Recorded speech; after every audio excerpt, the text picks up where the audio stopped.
Hello दोस्तों, स्वागत है अपने चैनल पर। चलिए शुरू करते हैं स्टोरी के आगे के चैप्टर्स को। Let's start. संगीता का चैप्टर क्लोज। आरुषि अपनी मेज पर बैठी थी, काले रंग का स्लीक मोबाइल हाथ में। उसकी उंगलियां नंबर डायल कर रही थीं, पर चेहरे पर ना एक झिझक, ना कोई सवाल, बस एक ठंडी बर्फीली दृढ़ता।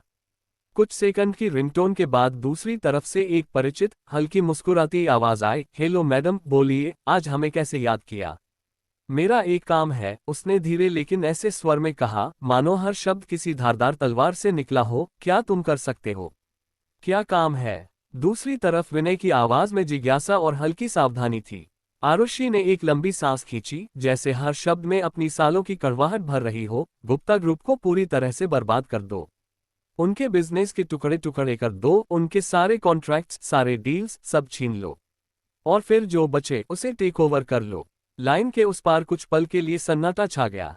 विनय जानता था कि ये सिर्फ एक कॉर्पोरेट अटैक की बात नहीं थी, ये बदला था, खून का बदला, बस बिना खून बहाए। मैडम, ये आसान नहीं है। उसकी आवाज धीमी मगर सोच में डूबी हुई थी। आरुषि की ठंडी हंसी कमरे की खामोशी में गूंज उठी। मुझे आसान काम वालों में दिलचस्पी नहीं है विनय। तुम्हें जितना पैसा चाहिए मैं दूंगी। समय ले लो, पर यह काम होना चाहिए। दूसरी तरफ कुछ देर खामोशी रही, जैसे विनय सोच रहा हो कि ये कदम उसे कहाँ ले जाएगा। फिर अचानक उसकी आवाज में एक ठोस दृढ़ता आ गई। ठीक है, काम हो जाएगा। आरुषि के होठों पर एक धीमी मगर संतुष्ट मुस्कान आई। यही सुनना चाहती थी मैं। उसने फोन धीरे से कट किया, फिर कुर्सी पर पीछे सिर टिकाया। आंखें बंद करते हुए उसने मन ही मन फुसफुसाया, अब खेल शुरू होता है गुप्ता। अब तुम्हारी बर्बादी का काउंटडाउन शुरू हो चुका है।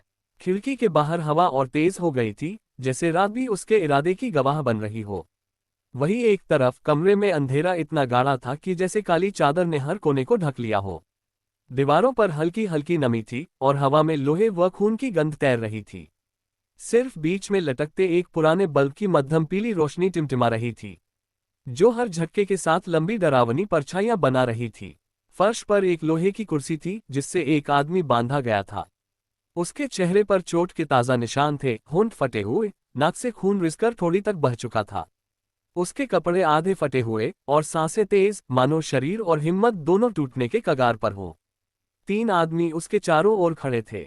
उनमें से एक के हाथ में मोटा चमड़े का बेल्ट था, दूसरे के पास बिजली का एक झटका देने वाला डिवाइस, और तीसरा बस खामोश निगाहों से उसे घूर रहा था, जैसे नजरें भी हथियार बन चुकी हों। पहला आदमी गरजते हुए बोला, नाम बता, किसने भेजा तुझे आरुषि गुप्ता के पीछे? कुर्सी पर बंधा आदमी हल्की हंसी हंसा। उस हंसी में डर नहीं था, बल्कि जिद और चुनौती थी। तुम मुझे मार सकते हो, तोड़ सकते हो, लेकिन ये बात कभी नहीं जान पाओगे। दूसरे आदमी ने एक बटन दबाया, कुर्सी के हैंडल से बिजली की तेज लहर उसके शरीर में दौड़ गई। उसका शरीर झटके से उछला, दांत भींचकर उसने चीख को दबाने की कोशिश की, पर हल्की कराह उसके होठों से निकल ही गई। पहला आदमी फिर झुककर उसकी आंखों में देखने लगा। हमारे पास रात भर का वक्त है और हम जल्दी में नहीं हैं। वो बस चुप रहा, नजरें जमीन पर गड़ाए हुए। उसकी इस खामोशी ने कमरे का माहौल और भारी कर दिया। तभी दरवाजा चरमराया। बाहर से धीमे धीमे कदमों की आहट आए। रोशनी के घेरे में एक दुबला पतला आदमी दाखिल हुआ। गहरे नीले रंग की हुडी, आंखों पर मोटा चश्मा, हाथ में एक लैपटॉप और कंधे पर छोटा सा बैग। तीसरा आदमी फौरन सीधा खड़ा हो गया। ये है विक्रम, हमारा कंप्यूटर जादूगर। विक्रम ने बिना कुछ कहे पास रखी लोहे की टेबल पर लैपटॉप रखा। तेजी से उंगलियां कीबोर्ड पर चलने लगीं। लैपटॉप की स्क्रीन पर कोड की पंक्तियां, कैमरे के फुटेज और मोबाइल लोकेशन का डेटा झिलमिलाने लगा। कुछ मिनटों में विक्रम ने गहरी सांस ली, फिर धीरे से बोला, मुझे मिल गया। पहला आदमी पास आया। क्या? विक्रम ने स्क्रीन घुमाई। एक तस्वीर दिखाई दी। वो आदमी जो अभी कुर्सी पर बंधा हुआ था, एक होटल के लॉबी में किसी से हाथ मिला रहा था। तस्वीर में दूसरी औरत, तेज नजरें, महंगा सलवार सूट और माथे पर बारीक पसीने की बूंदों के बावजूद उसके चेहरे पर बेबाक ठंडापन। विक्रम ने धीमे लेकिन साफ शब्दों में कहा, ये संगीता शाह है।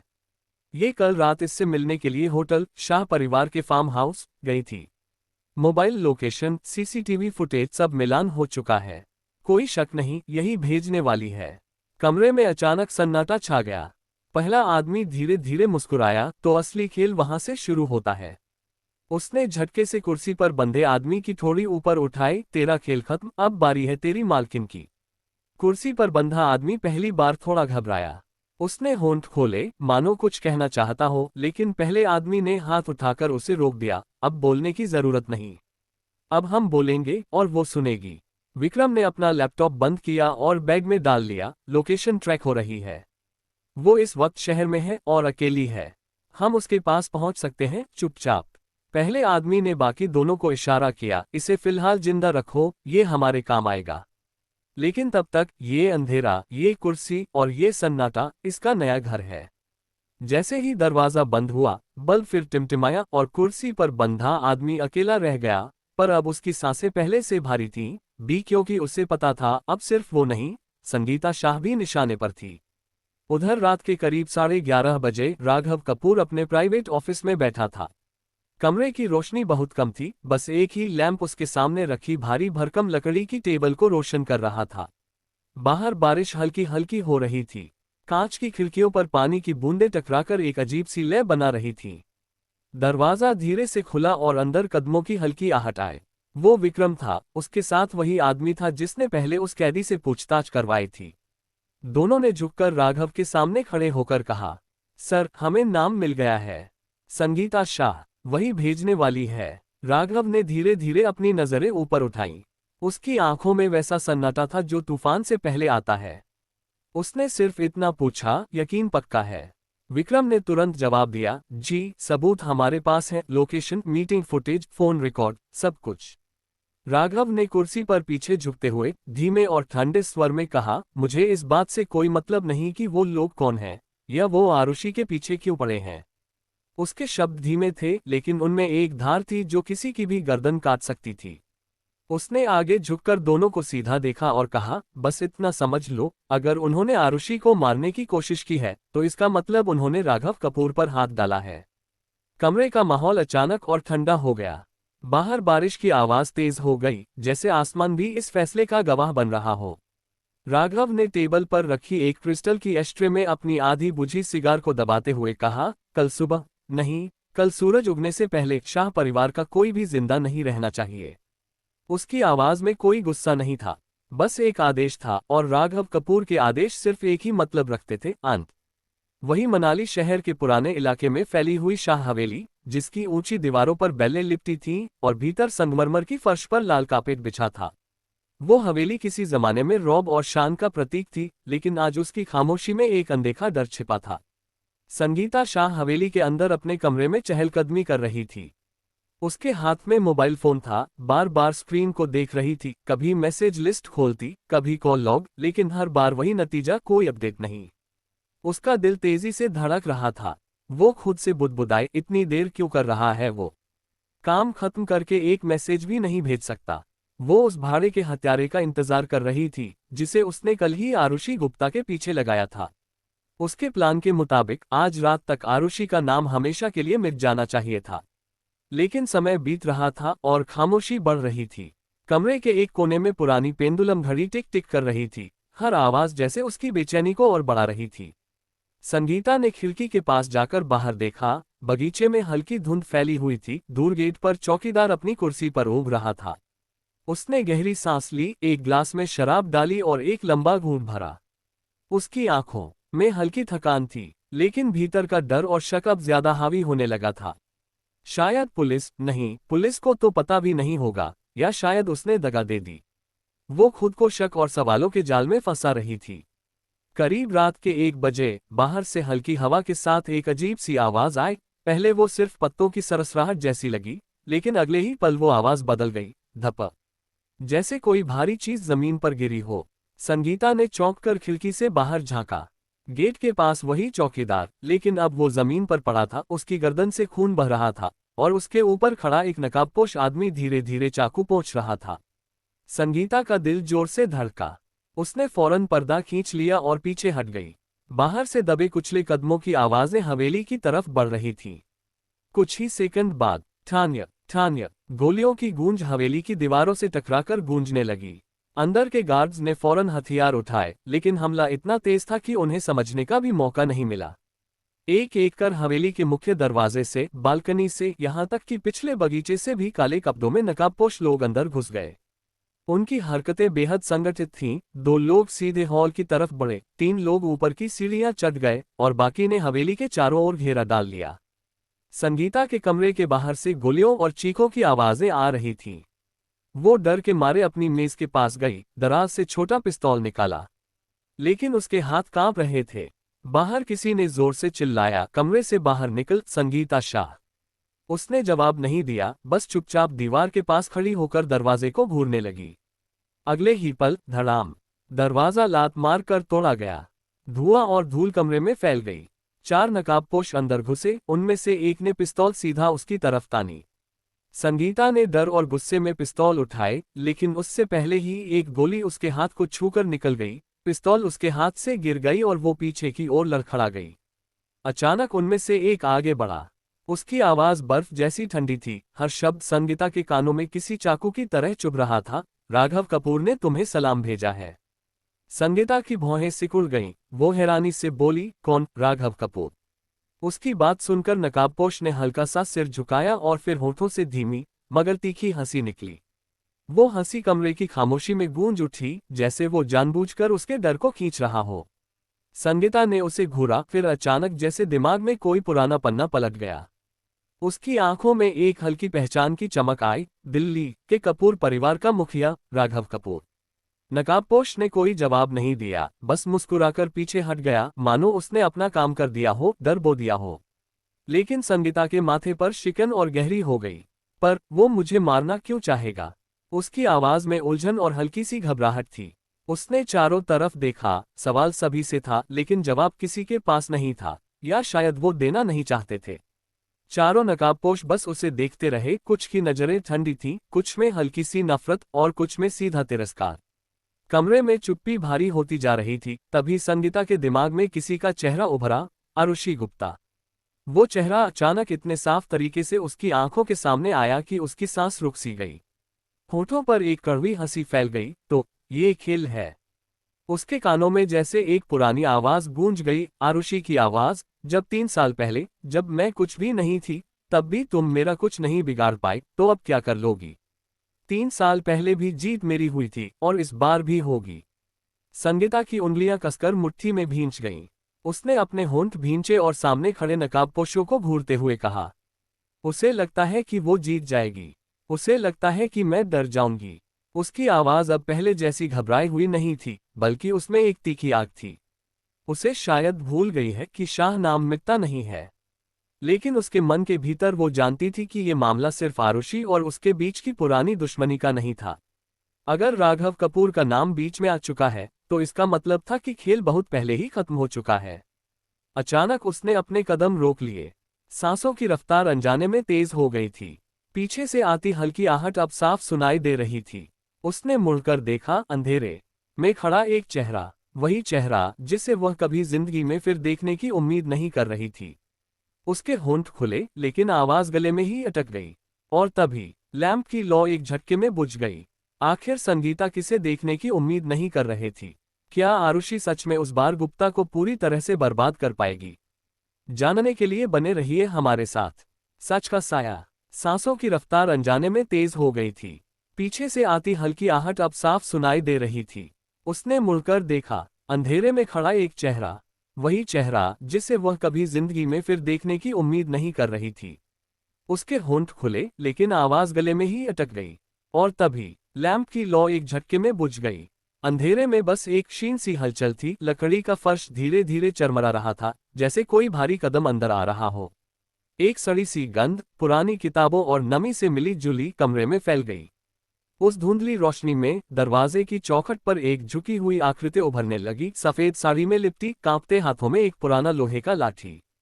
वो एक बुढ़िया थी, चेहरा झुर्रियों से भरा, लेकिन आंखें उतनी ही पैनी और जीवंत जैसे समय ने उन्हें छुआ ही न हो। उसकी नजरें सीधी संगीता पर जमी थीं। कमरे का माहौल बदल गया। संगीता ने अपने होंठ भींच लिए, जैसे पहले से अंदाजा था कि ये औरत कौन है और यहाँ क्यों आई है।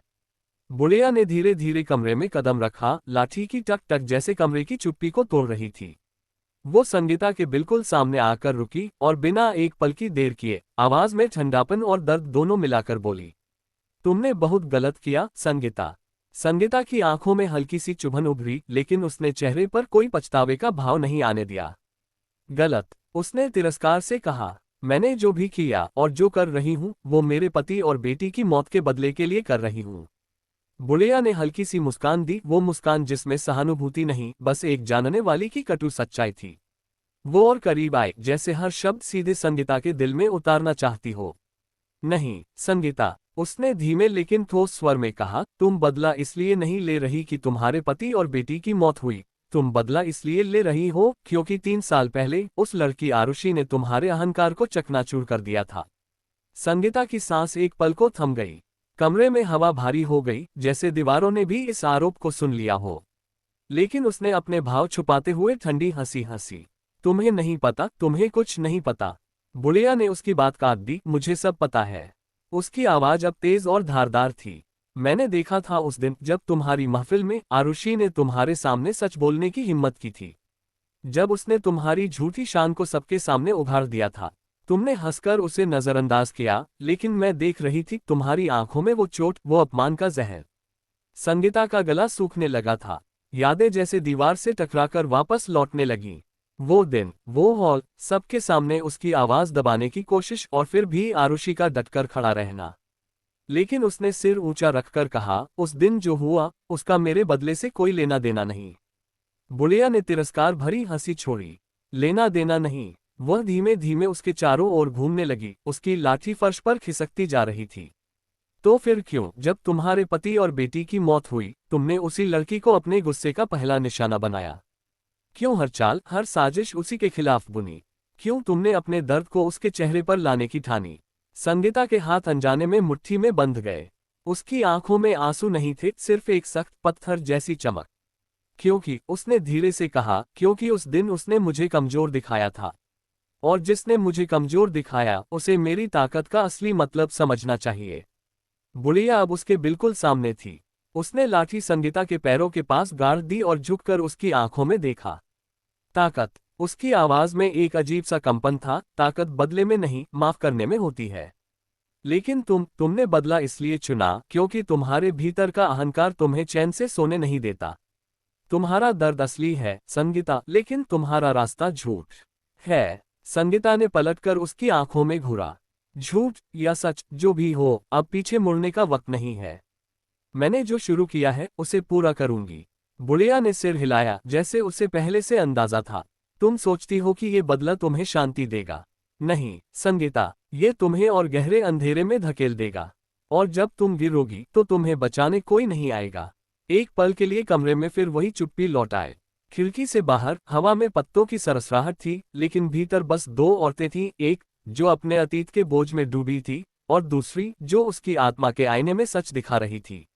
बुढ़िया ने धीरे धीरे दरवाजे की तरफ मुड़ते हुए कहा, याद रखना, आरुषि तेरी दुश्मन नहीं है संगीता। तेरी असली दुश्मन तू खुद है। और हाँ, उस रात जो कुछ भी हुआ वो भले ही घोर अनर्थ से कम नहीं था, लेकिन उसमें उस मासूम का कोई कसूर नहीं था। और अगर किसी का कसूर था तो वो शख्स तुम्हारा अहंकार है। और हाँ, उस हादसे में मैंने अपना बेटा खोया है।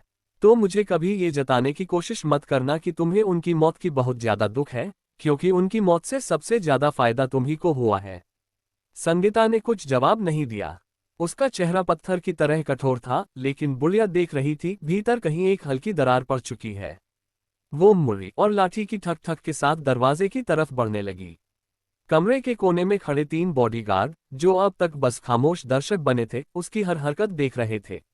जैसे ही बुढ़िया बाहर गई, उनके बीच एक अजीब सी बेचैनी फैल गई। पहला गार्ड अर्जुन धीरे से बोला, तुमने सुना उसने क्या कहा? ये 3 साल पहले वाली बात आखिर है क्या? दूसरा गार्ड विक्रम ने माथे पर बल डालते हुए कहा, मुझे तो समझ नहीं आ रहा, आरुषि मैडम और शाह परिवार के बीच ऐसा कौन सा राज है जो इस औरत को इतनी तकलीफ दे रहा है? तीसरा गार्ड रणवीर चुपचाप खिड़की से बाहर देख रहा था। उसकी आंखों में शक और डर दोनों थे। कुछ तो है और बड़ा ही खतरनाक है। शाह परिवार जितना दिखता है उससे कहीं ज्यादा अंधेरा है इनके अंदर। कमरे में खामोशी लौट आई, लेकिन उनके मन में सवालों का तूफान था। बाहर हवेली के विशाल बरामदे में बुढ़िया धीरे धीरे आगे बढ़ रही थी। रात का अंधेरा गाढ़ा हो चुका था और दूर कहीं पेड़ों की शाखें हवा में चरमरा रही थीं। उसकी लाठी पत्थर के फर्श पर हर बार एक साफ खोखली आवाज पैदा कर रही थी, टक टक टक। वो सीढ़ियों से नीचे उतरने ही वाली थी कि अचानक नाए एक गोली की आवाज ने सन्नाटे को चीर दिया। ध्वनि इतनी तेज थी कि पास के खंभों पर बैठे कबूतर उड़कर दूर छा गए। बुढ़िया ठिठक गई। उसकी आंखें कुछ पल के लिए बंद हो गईं, जैसे उसने इस आवाज में कुछ पहचान लिया हो, दर्द, डर और अतीत। 2 बूंद आंसू उसकी पलकों से निकलकर गालों पर फिसल गए। उसका चेहरा और भी थका सा लगने लगा, लेकिन उसने पीछे मुड़कर देखने की हिम्मत नहीं की। उसके होठों से एक बहुत हल्की टूटी सी फुसफुसाहट निकली। शायद अब खेल खत्म हो गया है। उसने कदम तेज कर दिए और हवेली के गेट की ओर बढ़ने लगी। गेट के पास 4 हथियारबंद गार्ड खड़े थे। उनकी वर्दी साफ थी, लेकिन आंखों में वही खालीपन जो लंबे समय तक बंदूक के साए में खड़े रहने से आता है। जैसे ही बुढ़िया पास पहुंची, उनमें से एक, जो सबसे आगे खड़ा था, लंबा चौड़ा और सख्त चेहरे वाला आदमी, उसने आगे बढ़कर सवाल किया, अम्मा जी, आप ठीक है? बुढ़िया ने एक पल के लिए उसकी आंखों में देखा, फिर अपनी आवाज को पूरी ठंडक और दृढ़ता के साथ साधते हुए कहा, मैं शाह परिवार की इस हवेली में कभी आई ही नहीं, और न ही मुझे इनके बारे में कुछ पता है। वो इतनी यकीन और ठंडेपन से बोली कि एक पल को हवा भी थम सी गई। आगे खड़ा गार्ड, जो राघव का खास आदमी था, उसकी बात सुनकर बिना कोई सवाल किए बस मंजूरी में सिर हिला देता है, जैसे ये कोई पुराना नियम हो कि जो भी ये कहे उसे सच मानना है। उसके होठों पर हल्की सी मुस्कान आई, लेकिन आंखों में वही नमकीन नमी अब भी थी। वो बिना और कुछ बोले आगे बढ़ गई, और अंधेरे में उसके कदमों की आहट धीरे धीरे गायब हो गई। अगली सुबह सूरज की किरणें बड़े कांच के झरोकों से छनकर डाइनिंग हॉल के संगमरमर फर्श पर पड़ रही थीं। गुप्ता हवेली की सुबह हमेशा की तरह शांत और व्यवस्थित थी। महोगनी वुड के बने लंबे डाइनिंग टेबल पर चांदी के बर्तनों में नाश्ता सजा हुआ था। गर्मा गर्म आलू के पराठे, पनीर भुर्जी, ताजे फल और साथ में महकता हुआ इलायची वाला दूधिया चाय का जग। ठंडी हवा हल्के पर्दों को हिलाती हुई भीतर आ रही थी। मनोहर अखबार खोले बैठे थे, लेकिन नजर पन्नों पर कम और खिड़की के बाहर बगीचे की हरियाली पर ज्यादा थी। मनीषा तो जैसे आज सिर्फ कावेरी की सेवा में ही लगी हुई थी। वह प्लेट में पराठे रखकर कावेरी के सामने सरकाती, फिर उसके गिलास में ताज़ा संतरे का जूस भरती और हर 2-3 मिनट में पूछ लेती, कावेरी, नमक कम तो नहीं लग रहा ना? पराठा गरम है ना? ये आलू की सब्जी जरा चख कर देखो, मैंने खास तुम्हारे लिए कम मिर्च वाली बनवाई है। कावेरी मुस्कुराकर हर बार सिर हिला देती, सब परफेक्ट है माँ। सच कहूं तो इतना अच्छा नाश्ता तो मुझे बचपन में भी नहीं मिला था। मनोहर हल्का सा हंस पड़ा, तुम्हें बचपन से ही तो बाहर के खाने की आदत थी, तो घर का खाना कैसे मिलता? मनीषा ने तुरंत मनोहर को घूर कर देखा, अरे रहने दो, तुम्हें तो हर समय बस मेरी बेटी को चिढ़ाने का बहाना चाहिए। फिर वह वापस कावेरी की ओर मुड़ी, तुम पर ध्यान रखना अब मेरा काम है। तुम बस खाओ, बाकी सब मैं देख लूंगी। सार्थक, जो अभी अभी अपने कमरे से निकला था, बड़े आराम से बैठकर प्लेट में टोस्ट लेने लगा। उसके चेहरे पर पिछली रात की थकान के कुछ हल्के निशान थे, मगर आज वह ज्यादा रिलैक्स लग रहा था। उसने चाय की चुस्की लेते हुए कहा, वैसे कल तक तो सब ठीक चल रहा था। गुप्ता ग्रुप का ग्राफ ऊपर की तरफ था, शेयर स्टेबल थे और मार्केट में भी अच्छी हवा थी। लगता है इस बार हम लोगों ने वाकई बाजी पलट दी है। मनोहर ने सिर हिलाया, हाँ, तूने अच्छा काम किया है बेटा। लेकिन अभी पूरी तरह चैन मत पकड़, मार्केट कभी भी करवट ले सकता है। मनीषा ने बीच में टोका, अरे भगवान के लिए, नाश्ते के वक्त ये शेयर मार्केट और कंपनी की बातें मत करो। सुबह सुबह बस अच्छे से खाओ, फिर सोचो दफ्तर में जाकर। कावेरी मुस्कुराकर उनकी नोक झोंक देख रही थी। माहौल बिल्कुल घरेलू और सुखद था। मनीषा कावेरी के बालों को प्यार से सहला रही थी।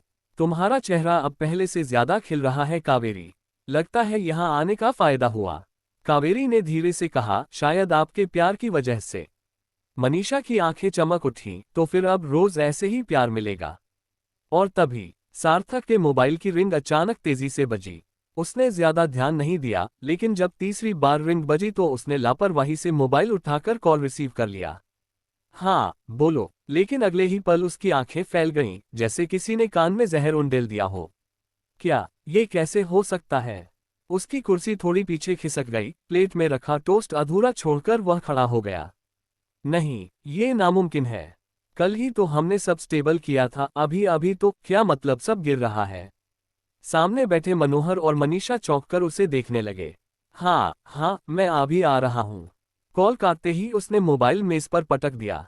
उसके चेहरे पर पसीने की बूंदें उभर आई थीं। मनोहर ने भौहें सिकोड़ते हुए पूछा, क्या हुआ बेटा? सार्थक ने भारी सांस ली, जैसे गले में कुछ अटक गया हो। वही उनकी बात सुनते ही मनोहर का तो जैसे दिल ही काम करना बंद कर दिया और उसकी सांसें तेज होने लगी। वही उधर यूनियन क्लिनिक में सुबह के समय होते होते हल्की हल्की भीड़ आने लगी थी। दरवाजे के बाहर लगे लकड़ी के बोर्ड पर सफेद पेंट से लिखा यूनियन हेल्थ सेंटर धूप में थोड़ा फीका पड़ चुका था, लेकिन फिर भी दूर से ही दिख जाता था। अंदर हॉल में कुर्सियों पर बैठे लोग बारी बारी से अपनी बारी का इंतजार कर रहे थे। कुछ के हाथों में पुरानी फाइलें थीं, तो कुछ बच्चों को गोद में लेकर धीरे धीरे झुला रहे थे। आरुषि सफेद कोट पहने काउंटर के पीछे की छोटी सी टेबल पर झुकी हुई थी।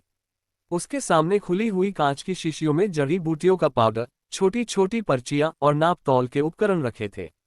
उसकी उंगलियां बेहद नापतौल के साथ औषधि मिला रही थीं, मानो हर कण में कोई जीवन का रहस्य छिपा हो।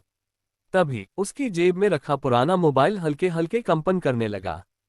उसने दाईं हथेली से पाउडर को सावधानी से रखा और बिना किसी जल्दबाजी के फोन उठाया। उधर से एक धीमी लेकिन सटीक आवाज आए, काम पूरा हो गया है। आरुषि की आंखों में हल्की सी चमक उभरी। उसने धीमे स्वर में कहा, शुक्रिया, और फिर उतनी ही सहजता से कॉल काट दी। कोई और उसकी भावनाएं पढ़ नहीं सकता था, क्योंकि अगले ही पल वह बिना कोई बदलाव दिखाए फिर से दवाइयां बनाने की प्रक्रिया में लग गई। मानो ये फोन कॉल उसकी रोजमर्रा की सामान्य घटनाओं में से एक हो। लेकिन भीतर कहीं उसके दिल की धड़कन अब पहले से थोड़ी तेज थी। क्लिनिक के भीतर का शोर, खांसियों की आवाजें, बच्चों का रोना, कुर्सियों की चरमराहट सामान्य था। लेकिन बाहर एक अलग ही हलचल शुरू हो चुकी थी। सबसे पहले क्लिनिक की खिड़की से आती धूप अचानक कुछ छाया सी हो गई, जैसे किसी ने उसके सामने एक बड़ा पर्दा खींच दिया हो। आरुषि ने अनजाने में सिर उठाकर बाहर देखा। गली के तंग मोड़ पर एक के बाद एक काले शीशों वाली कई लग्जरी गाड़ियां आकर रुक रही थीं। चमचमाते हुए एसयूवी और सेडान, जिनके बॉडी पर पड़ती धूप आंखें चौंधिया देती थी। गाड़ियों के दरवाजे लगभग एक साथ खुलने लगे और उनमें से उतरे काले सूट पहने लोग, जिनके चेहरों पर न तो मुस्कान थी और न ही किसी तरह की जल्दबाजी। वे बेहद सधे हुए कदमों से एक ही दिशा में बढ़ रहे थे, और वो दिशा थी क्लिनिक का मुख्य दरवाजा। भीतर बैठे कुछ लोग खड़े होकर खिड़की से झांकने लगे। कानाफूसी होने लगी, ये लोग कौन हैं? कोई बड़ा आदमी आया लगता है। आरुषि ने एक गहरी सांस ली, लेकिन अपने हाथों का काम रोका नहीं। फिर भी उसकी नजरें अब सामने रखी शीशियों से ज्यादा दरवाजे की तरफ खींच रही थीं, क्योंकि अगले ही पल वो दरवाजा खुलने वाला था। आखिर अब कौन लोग आए हैं आरुषि के दुकान पर? वो लोग दोस्त है या फिर दुश्मन? जानने के लिए बने रहिए हमारे साथ। आज के लिए इतना हाई। दोस्तों मिलते हैं नेक्स्ट चैप्टर में। Thanks for watching my friends. Next episode come soon. Like and review जरूर दीजिएगा। Bye, take care.